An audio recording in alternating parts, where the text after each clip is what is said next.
इन लोगों का मकसद था कि जहां पे धार्मिक स्थल है वहां के जो भंडारों में जो खाना बनता है वहां पे डाला जाए। बलूचिस्तान उसके खिलाफ है, अफगानिस्तान तालिबान उसके खिलाफ है। What's the embarrassment?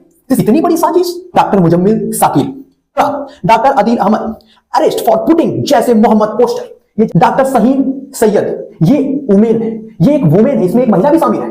अब शायद आपने सौर्य मूवी जरूर देखी होगी, अगर नहीं देखी हो तो ये देखिए स्क्रीन पे मेरे जो आपको दिख रहा है। और ये जो डायलॉग फेमस हुआ है, इनोसेंट, ये टाइम बॉम्ब है और इन्हें मैं चुन चुन के खत्म करूंगा। इनोसेंट नहीं, ये आतंकवादी के पिल्ले। एक दो बार ये घटना नहीं हुई है, जितनी बार हुई है ये एक ही धर्म से क्यों आती है, बड़ा सवाल है। और इतना खतरनाक होता है कि इसकी एक बूंद भी आपके शरीर में चली जाए तो आपको मार सकती है, इतना खतरनाक होता है।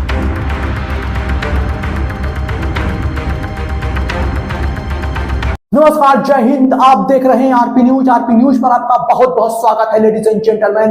एक बार फिर से टेरर अटैक को रोका गया है। ये बहुत ही ज्यादा बड़ा टेरर अटैक होने वाला था पूरे इंडिया में। अगर आप देख रहे हैं आरपी न्यूज तो बने रहिए लास्ट वीडियो तक, खबर दिल दहला देने वाली है। और ये बहुत ही बड़ी साजिश थी। इंडिया में बैठे कई सारे ऐसे टेररिस्ट जो कि प्लान कर रहे थे कि पूरे इंडिया को निस्तनाबूद कर दिया जाए, और इनको धर दबोचा गया। हम थैंक्स कहना चाहते हैं, हम धन्यवाद करना चाहते हैं हमारी पुलिस प्रशासन को और एटीएस को, जिसने इसके खिलाफ ऑपरेशन किया। यह ऑपरेशन पूरा 15 दिन का था, जिसमें कि ज्वाइंट ऑपरेशन था। जम्मू कश्मीर, हरियाणा, उत्तर प्रदेश की पुलिस, ये तीनों मर्ज ऑपरेशन करके, और सेंट्रल इन्वेस्टिगेशंस एजेंसी लगी हुई थी, ये तीनों मिलकर के एक ज्वाइंट ऑपरेशन किए, जिसमें 15 दिन के बाद इन्हें धर दबोचा गया। दोस्तों, ये कितना बड़ा ऑपरेशन, ये कितना बड़ा साजिश था, आप सोच नहीं सकते। इससे पहले कई सारे इस तरीके से वारदात हुए थे, जैसे पुलवामा, 26/11, अभी हाल ही में पहलगाम हुआ था। इन सब से कहीं बताया जा रहा है ये मैसिव तरीके से होता अगर ये फैल जाता, और ये यहीं पे पनपते हैं। दुश्मन घर के बाहर नहीं है दोस्तों, दुश्मन यहीं पे है। Some people says the terrorist have no any religions. I know the terrorist have no any religions, no caste, no caste. But tell me one thing, why all the terrorists is coming from same religions? Why, ladies and gentlemen, tell me. कुछ लोग कहते हैं कि terror का कोई भी मजहब नहीं होता, कोई उनका कोई जाति नहीं होती। ठीक है, मानते हैं, आपकी सारी बात हम मान लेते हैं कि कोई भी जाति, कोई मजहब नहीं होता। लेकिन एक बात बताइए जरा कि ये सारे टेररिस्ट जो हैं एक रिलीजन से क्यों आते हैं, एक समुदाय से क्यों आते हैं, एक ही धर्म से क्यों आते हैं भाई? क्या कोई ऐसा टेररिस्ट आपने देखा जो ये बोल के विस्फोट किया हो कि हम सेकुलर हैं? कोई सेकुलर टेररिस्ट आपने देखा क्या? नहीं ना। तो किसी एक तो रिलीजन के लिए काम कर ही रहे हैं ना। घर में ही बैठते हैं, आप इंडिया में रहते हैं, यहीं पे खाएंगे, यहीं पे पढ़ेंगे, और यहीं पे बैठ के लोगों को मारने का साजिश रचा जा रहा है। Ladies and gentleman, what's the embarrassment? This is a brutal thing, can I say? And this is not be accept for anyone. ये बर्दाश्त के बाहर है। आप यहीं पे बैठे, यहीं पे खाएं, और इस तरीके से नापाक हरकत करें। ये, और एक चीज मुझे नहीं समझ में आ रही है, पाकिस्तान से आपको कितना लगाव है, कितना लगाव है? अगर मान लेते हैं आपको मुस्लिम कंट्री प्यारी है, ठीक, सऊदी अरबिया है, दुबई है, इस्लाम तो यहीं से याद हुआ है, तो इसको आप प्रेम दिखाइए। अरे उनका तो पड़ोसी सगा नहीं है, बलूचिस्तान उसके खिलाफ है, अफगानिस्तान तालिबान उसके खिलाफ है। आपको बहुत ही ज्यादा प्रेम उमड़ रहा है, ये क्यों दिखा रहे हैं इतना प्रेम? ये समझ से बाहर है। और ध्यान में रखिए, अब की बार आईएसआईएस और आईएसआई इतने पूरी प्री प्लान तरीके से किए, आप ये देख के हैरान हो जाएंगे। ये जितने भी लोग पकड़े गए हैं, 3 टेररिस्ट पकड़े गए, तीनों डॉक्टर हैं, इनके बैक में भी कई सारे लोग हैं, और ये सारे लोग पढ़े लिखे हैं। बड़ी बात दोस्तों, ये सारे लोग पढ़े लिखे हैं। पता है आपको कितना, ये जो बाहर से जो फंडिंग आ रही है, कितने तरीके से आपको घुमाया जा रहा है। और ऐसे लोग सोशल मीडिया अकाउंट पे ये एक्टिव रहते थे और भारत के खिलाफ भड़काते थे, ताकि जनता जो है वो विश्वास इन पर कर ले कि ये पढ़े लिखे हैं, ये कभी गलत नहीं बोल सकते। फिर गवार का मतलब आप क्या समझते हैं कि जो पढ़े लिखे ना हो उनको गवार समझते हैं? लेकिन पढ़े लिखे लोग भी गवार हैं, और उन पर आंख बंद करके भरोसा मत करिए। डॉक्टर हैं, ये पढ़े लिखे हैं, आपने पढ़ाई की, ये क्या इस्लामोफोबिया आप लोगों ने किस तरीके से हावी है, और ये तरीका सही नहीं है। मैं फिर कहना चाह रहा हूं, इतनी बड़ी साजिश, और ये साजिश मैं बता दे रहा हूं ये कौन कौन लोग थे जो कि एटीएस ने इनको धर दबोचा है। पहला जो आ रहा है नाम, डॉक्टर मुजम्मिल साकिल। ये इनके पास से विस्फोटक पदार्थ बरामद हुए जिसमें से 3000 किलोग्राम। पुलवामा से इनका जो लोकेशन है, पुलवामा जम्मू एंड कश्मीर से है। अरेस्ट हुए हरियाणा के फरीदाबाद में, इन्हें पकड़ा गया। बैकग्राउंड इनका एमबीबीएस डॉक्टर है ये, जो कि अल फलाह हॉस्पिटल में ये काम कर रहे हैं। लेडीज एंड जेंटलमैन, ऐसे लोग हैं जो हॉस्पिटल में काम कर रहे हैं। अब सोच के आप लोग देखिए कि ये दूसरों की जान क्या बचाएंगे। ये पहले से प्री प्लान है। आप इनके पास दवा लेने जाएंगे क्या ऐसे में? दूसरा, doctor Adil Ahmed arrest for putting Jaish Mohammed poster. ये जैसे मोहम्मद का पोस्टर लगा रहा था, इस केस में इसे पकड़ा गया था और नारे लगा रहा था। ये सारे के सारे लोग आईएसआई जैसे मोहम्मद के सरगना है। इनके साथ इनका बहुत बढ़िया कनेक्शन था। ये सहारनपुर यूपी में पकड़ा गया। डॉक्टर है ये भी, वर्क इन श्रीनगर में काम करता है। तीसरे, डॉक्टर शहीन सैयद, ये वुमेन है, ये एक वुमेन है, इसमें एक महिला भी शामिल है। आप सोचिए, ये एक पूरी तरीके से जाल बिछाया गया था all over India. Muzammil partner, ये जो वुमेन है शाहीन सैयद, ये मुजम्मिल साकिल का पार्टनर है। टू हेड जैसे मोहम्मद, ये भी एक जैसे मोहम्मद से जुड़ी हुई है, जो कि लखनऊ उत्तर प्रदेश में इसे पकड़ा गया। अपने कार में असॉल्ट राइफल AK-47 रखने के आरोप में इसे गिरफ्तार किया गया। ये भी, इसका भी जो बैकग्राउंड है, work at Al Falah hospital में भी यही काम कर रही है। चौथे हैं doctor Umar Nabi, the Delhi suicide bomber. Delhi red fort metro station के सामने जो कार ब्लास्ट हुई है दोस्तों, इसमें जो ड्राइवर था उमर नबी, ये बताया जा रहा है। और ये जो कार है, मेरे आप स्क्रीन पे देखिए, जो कार है इसका मैं आपको डिटेल आपको बताना चाहूंगा, जो सूत्रों से निकल के आ रहा है। i20 कार थी हुंडई की, HR26CE 7674 ये नंबर है, आप मेरे स्क्रीन पे देख सकते हैं पूरा। और is registered RTO Gurugram Haryana से। कार मालिक के नाम, जो नाम बताया जा रहा है वो मोहम्मद नदीम है।